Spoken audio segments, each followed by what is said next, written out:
Oke, kali ini aku bakal ceritain cerita yang sebelumnya, yang ini ya. Jadi yang belum nonton aja dulu biar ceritanya nyambung. Tapi sebelum itu jangan lupa follow channel ini ya, biar aku terus semangat bikin kontennya. Keesokan harinya, setelah Will berhasil masuk ke faksi petir, Julius membalikan kacamatanya Will, tapi sambil ngomel-ngomel. Karena ketika Will masuk ke faksi petir, Elfaria nangis terus gitu. Dan itu sangat merepotkan, bahkan Julius sampai dicuekin ketika dia berusaha menenangkannya. Rihanna yang berada di sampingnya Will berkata, "Kamu sekarang sudah berada di bagian faksi petir, jadi kau akan mengetahuinya sebentar lagi." Entah apa yang dimaksud Rihanna. Lalu Colette, Rose, Sion, dan Wignall membahas sepertinya para penyihir yang lolos dikumpulkan di ruangan lantai pertama menara dan akan membahas sesuatu, mungkin sebuah peraturan atau sebuah arahan. Dan disitulah pembantu itu datang memberikan selamat kepada mereka semua. Tentu aja dia sangat berharap dengan generasi baru ini yang memiliki potensi yang tidak terbatas. Nah, biasanya sesi bimbingan ini akan menjelaskan peraturan luar dan dalam menara kepada penyihir baru. Tapi tahun ini berbeda, daripada memberikan bimbingan, dia akan memberikan perintah yang sangat rahasia, yaitu mereka ditugaskan menyelidiki anggota faksinya sendiri.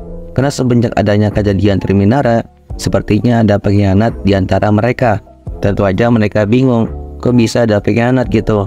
Keritwen yang tiba-tiba datang jelasin, seperti yang kalian lihat, gerbang menuju menara hanya orang yang terdaftar aja yang bisa buka.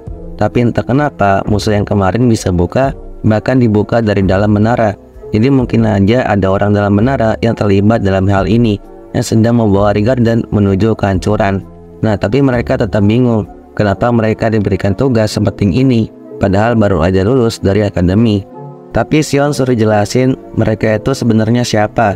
Keritwen menjawab, mereka adalah bagian dari organisasi kehancuran Gothia, yang dimana 10 tahun yang lalu dunia penyihir hampir hancur ketika Magiavende terbunuh. Dan disitulah terjadi sebuah perang dan Gothia ini sebagai dalangnya. Bahkan sampai sekarang sisa dari mereka itu masih ada. Salah satunya yaitu musuh tapak kepala dan asasin. Nah, di sini akhirnya pembantu ini memperkenalkan dirinya, yaitu bernama Cres Lois Sera. Kita panggil aja dengan nama Sera. Dan dalam misi ini dia sangat berharap kepada penyihir baru untuk mencari pengkhianatnya.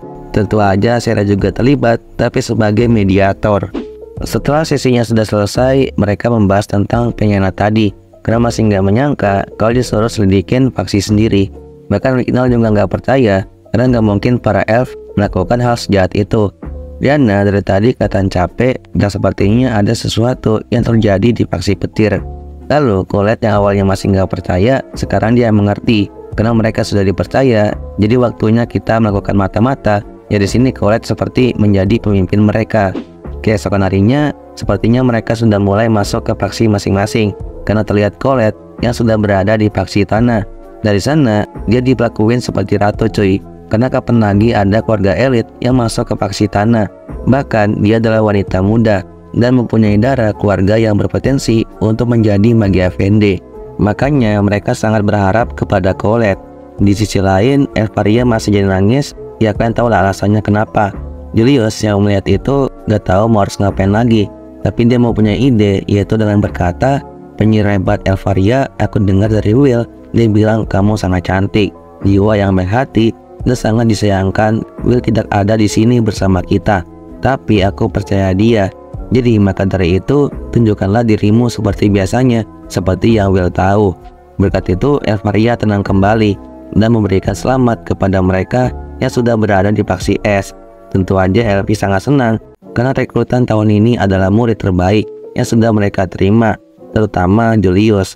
Jadi sekarang tolong pinjamkan kekuatan kalian dan kalian akan membantuku untuk mengambil Will kembali. Agak lain sini.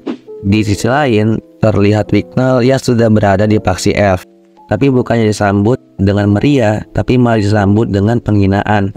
Karena kan dia lemah banget untuk naik ke atas menara, dan itu sangat menodai nama sebagai seorang elf. Tentu aja Wignall merasa tertekan. Walaupun dia udah percaya diri, tapi penyakit mental ini nggak bisa dihilangkan.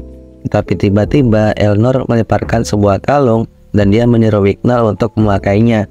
Nah, dikira itu sebagai hadiah penjambutan, tapi ternyata itu adalah sebuah kalung untuk mereka yang sudah mempermalukan namanya. Elnor jahat banget ya, padahal saudaranya sendiri. Di sisi lain, Karyo tiba-tiba nyerang Sion dengan sihir apinya, dan itu dianggap sebagai penyambutannya. Nah, kenapa dia melakukan itu? Karena dia nggak mau ada penyihir yang lemah berada di faksinya. Jadi dia sengaja mencari yang kuat supaya tidak kehilangan seperti kejadian Terminara kemarin. Karyo yang mengira Sion tumbang dengan hanya satu serangan, ternyata dia masih bertahan dan malah menantang Karyo untuk mengujinya lagi. Di sisi lain lagi, ajudannya Zeo menyuruh para muridnya untuk lari secara terus-menerus. Terlihat Rihanna kelihatan sangat capek, tapi Will yang sudah terbiasa latihan fisik biasa aja. Jadi kenapa Rihanna dari tadi tampak lelah? Ternyata sesuatu yang dimaksud adalah ini.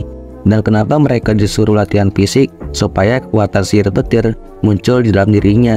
Karena kalau seorang penyihir dibentuk dengan lemah, sihir petir gak akan menjadi temannya. Dan selain Rihanna dan Will, ada karakter baru juga yang berada di faksi petir, yaitu ada Milia, Olgan, dan Nanaru. Mereka adalah seniornya. Jadi mereka semua udah kelihatan terbiasa, bahkan gak ada keringat sama sekali. Jadi Will yang melihat itu harus menjadi seperti mereka juga. Tapi di tengah-tengah itu Rihanna malah terjatuh karena udah gak sanggup lagi. Dan ternyata hal ini gak terjadi cuma sekali, tapi ternyata udah beberapa kali. Tentu aja Rihanna dimarahin banget, bahkan dianggap cuman bermain-main aja di sini. Walaupun dia dari keluarga Ensos, terus wanita yang cantik, tapi gak ada kata ampun buat Rihanna. Dia disiksa terus menerus sama ajudannya Zeo. Will yang melihat itu nggak tinggal diam.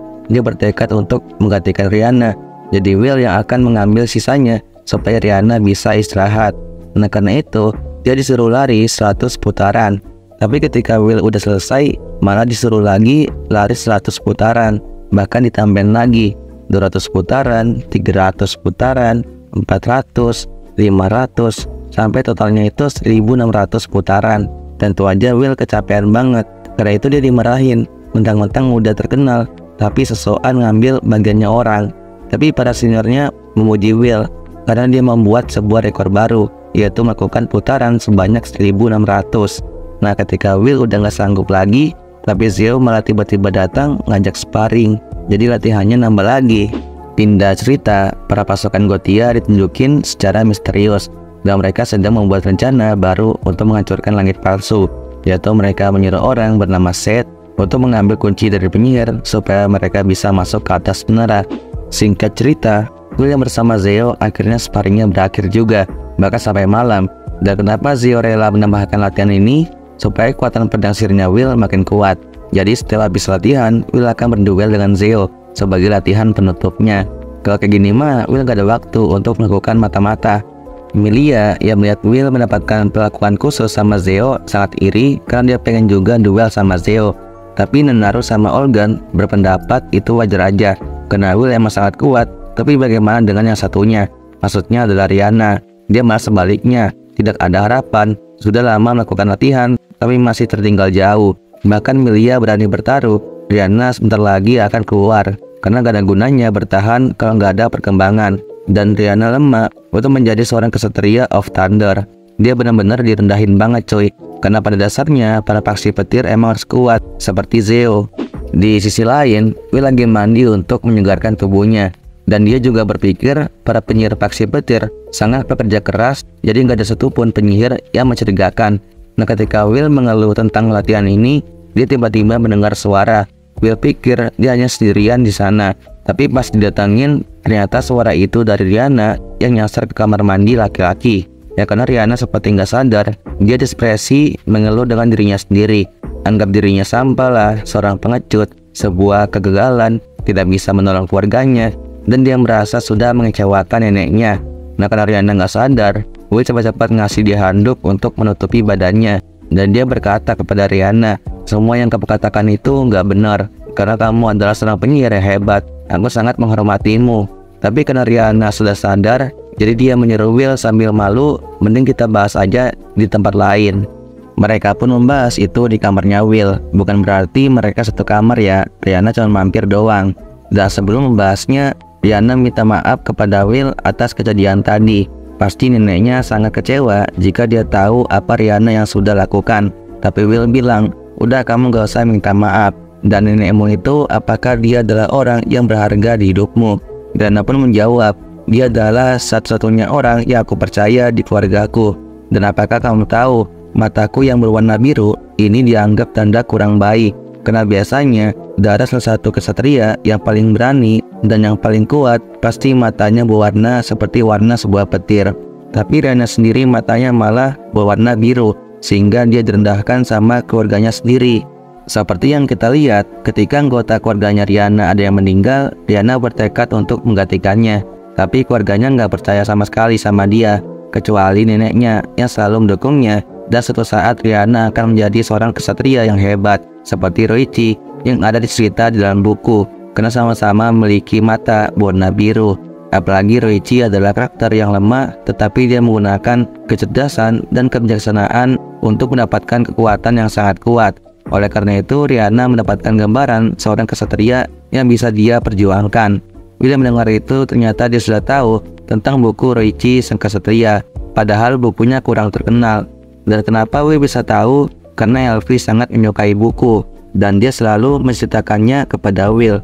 Jadi ketika Rihanna bertemu dengan Elfie nantinya, pasti akan cocok, karena sama-sama menyukai buku. Lalu Rihanna kasih lihat sebuah kalung yang selama dia pakai. Nah, kalung itu adalah sebuah jimat untuk membawa kedamaian bagi seorang kesatria.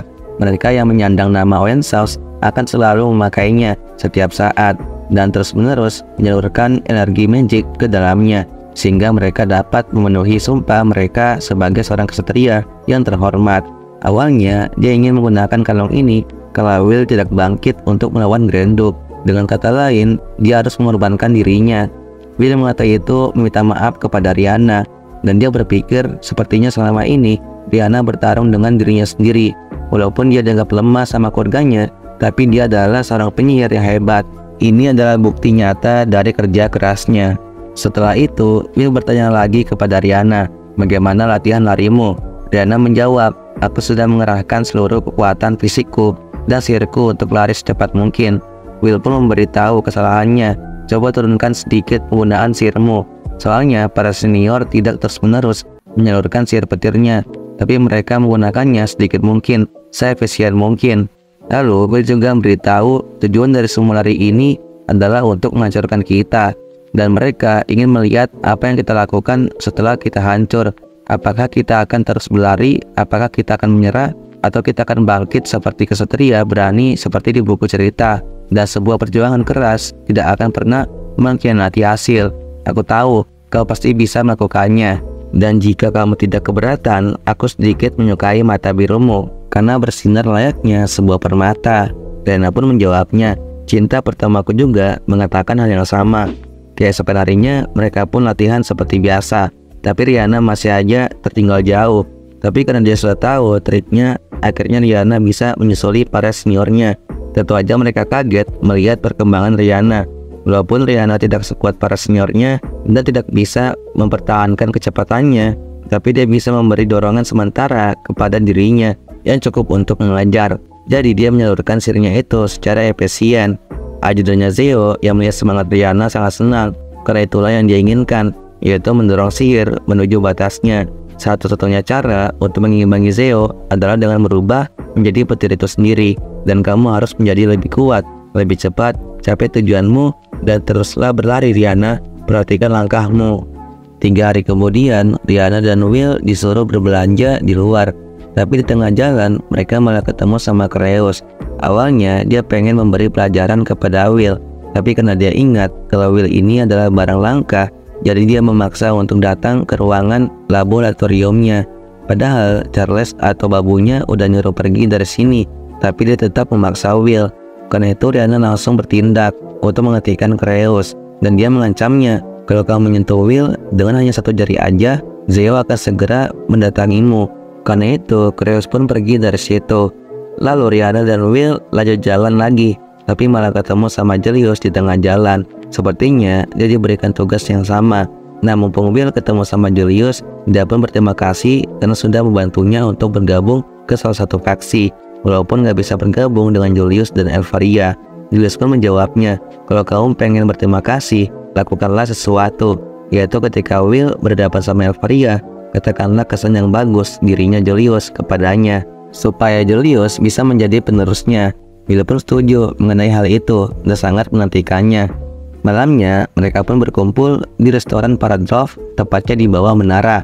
Colette menanyakan kabar mereka, karena ini sudah 1 minggu semenjak mereka menerima perintah rahasia. Tapi ternyata kabar mereka kurang baik, kecuali Colette yang fisiknya baik-baik saja, tapi secara mental dia nggak kuat. Sepertinya Colette gak nyaman. Wignall bertanya, kenapa kumpul di tempat seperti ini? Ya karena hubungannya sama Paradrov emang kurang bagus, jadi dia nggak suka. Colette dan Sion menjawabnya, itulah alasannya, supaya para penyihir atau para elf tidak datang ke pertemuan rahasia ini. Karena itu pun Wignall jadi jinak, apalagi yang ajak itu Will. Nah, mereka pun lanjut bahas ke topik utama, yaitu hasil dari mata-mata mereka. Tentu aja gak ada hasil karena tidak ada yang mencurigakan di faksi mereka.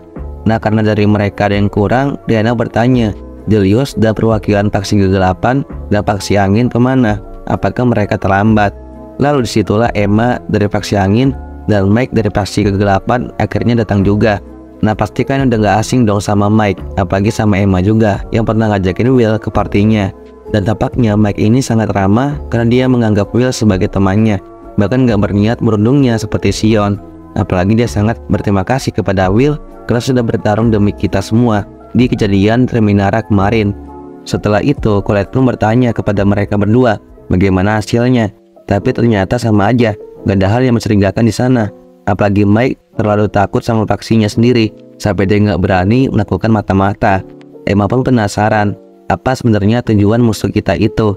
Ya Gothia ini tujuannya adalah menghancurkan langit palsu, dan mereka mengincar penghalang langit itu, supaya penjajah surgawi bisa menjajah lagi, seperti kejadian 10 tahun yang lalu.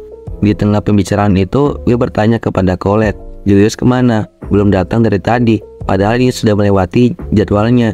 Ternyata Julius tengah jalan sudah menjadi donat dan sambil berkata, aku tahu, aku tidak pernah cocok untuk menjadi orang baik, anak.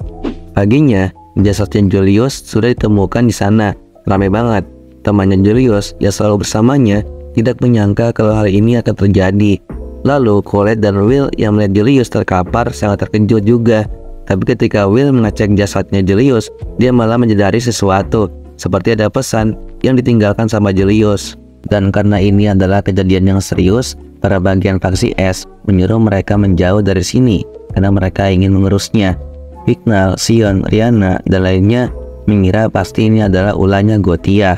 Setelah itu, mereka pun berkumpul di bawah patung. Terlihat Colette menyalahkan dirinya sendiri karena dia yang menyuruh semuanya untuk berkumpul. Emma pun menenangkannya, jangan salahkan dirimu atas apa yang terjadi padanya.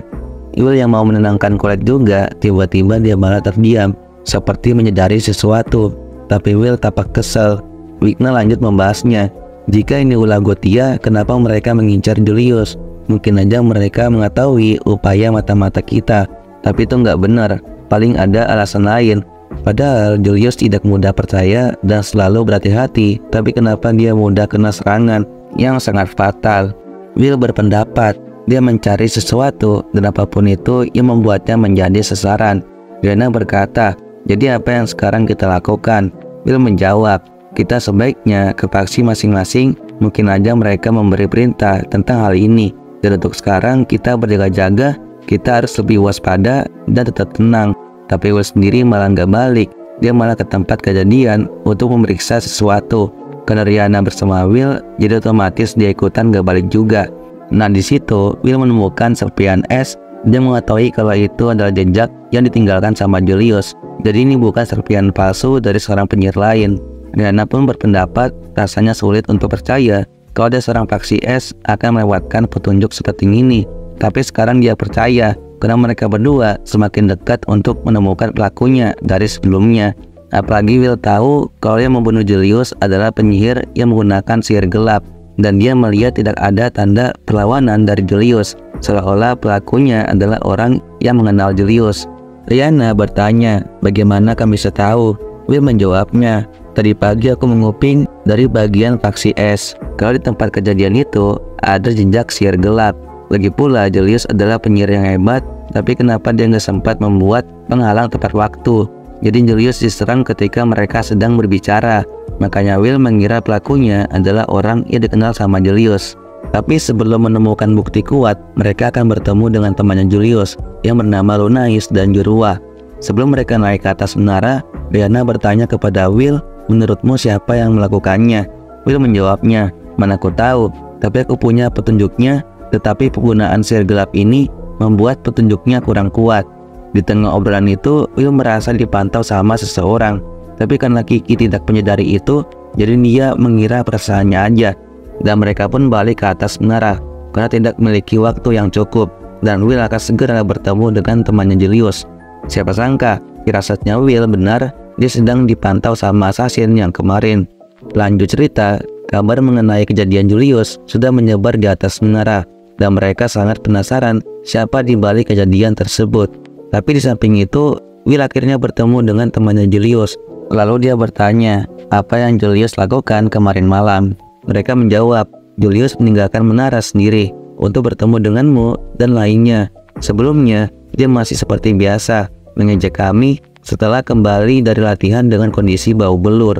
Walaupun Julius mengejek mereka, tapi dia sangat baik karena berencana untuk mentraktir mereka minum. Ya mungkin setelah perkumpulan itu selesai, mereka berdua disuruh nyusul, makanya Julius pergi sendiri dulu. Karena penjelasan itu, akhirnya dia menemukan bukti kalau Julius diserang saat menuju perjalanan. Dan Will punya satu pertanyaan lagi kepada mereka. Singkat cerita, pertanyaan itu udah dijawab. Will udah tahu semua, bahkan tentang kondisi penyihir yang nyerang Julius. Jadi karena itu, Will dan Rihanna akan bergegas malam ini. Malamnya, mereka bertemu dengan Emma yang sedang membawa sebuah buket bunga. Lalu Will dan Rihanna bertanya kepadanya, apa yang sedang kamu lakukan? Lalu bunga itu untuk apa? Emma menjawabnya, hanya melakukan tugas faksi mempersiapkan bahan untuk mantra. Walaupun bunga ini sangat langka, sampai aku memetiknya di sebuah dungeon. Will berpendapat, bukannya kamu mengidap flora pagia, yang dimana itu adalah suatu kondisi yang membuat kulit melepuh dan menyebabkan urat tumbuh saat menyentuh bunga tertentu. Will mengetahui itu dari temannya Julius, apalagi dia juga tahu kalau Julius sudah mengenal Emma sejak kecil, bahkan sudah mengetahui tentangnya, bahkan soal penyakitnya. Maka dari itu, ketika Julius melihat Emma memegang sebuah bunga, dia merasa ada yang gak beres. Jadi sebelum Julius bertemu dengan Will dan lainnya, dia menghadap ke Emma dulu untuk menanyakan hal itu. Emma yang mendengar itu merasa terpojok karena seolah-olah dia pelakunya, jadi dia mengelak. Tapi Will kasih bukti lagi, dia mengeluarkan sebuah guardian yang dimana itu adalah guardiannya Julius. Nah sebelum Julius tiada, dia memanggil guardian itu dengan seluruh energinya yang dia punya untuk memastikan tetap aktif bahkan setelah dia sudah tiada. Dan guardian ini sulit diberi perintah, yaitu terbang di atas kepala pelaku. Jadi Emma lah yang menyerang Julius. Karena itu akhirnya Emma mengaku dan melancarkan sihir gelap kepada Will. Tapi Rihanna dengan sigap menyerang dari samping dengan sihir petirnya sehingga membuat Emma terpental. Nah di sini Will curiga, Emma adalah penyihir angin dan dia bukanlah seorang mutlos. Jadi siapa sebenarnya dia? Kenapa Emma bisa menggunakan sihir gelap? Dan ternyata Emma sudah dikendalikan sama Seth, jadi selama ini Seth lah pelakunya. Awalnya ketika Seth ketemu sama Emma, dia seperti membawa trauma masa lalunya. Dia bawa-bawa adiknya yang sudah meninggal, dan Emma sangat menyesali itu. Dari situlah Seth sepenuhnya bisa mengendalikan Emma, entah caranya pakai rantai atau gimana. Caranya belum dijelasin secara detail. Nah ketika Will berada di hadapan Seth, dia mencium aroma bunga yang sangat menyengat, yaitu semua ulah Seth yang kendaliin Emma untuk ngumpulin bunga-bunga tersebut.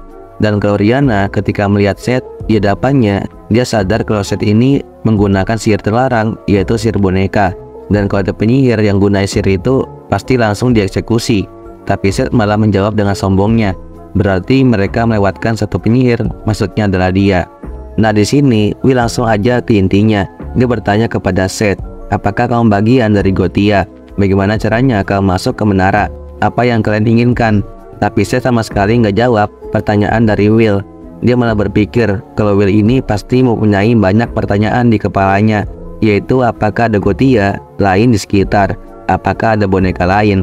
Mungkinkah ini sebuah jebakan?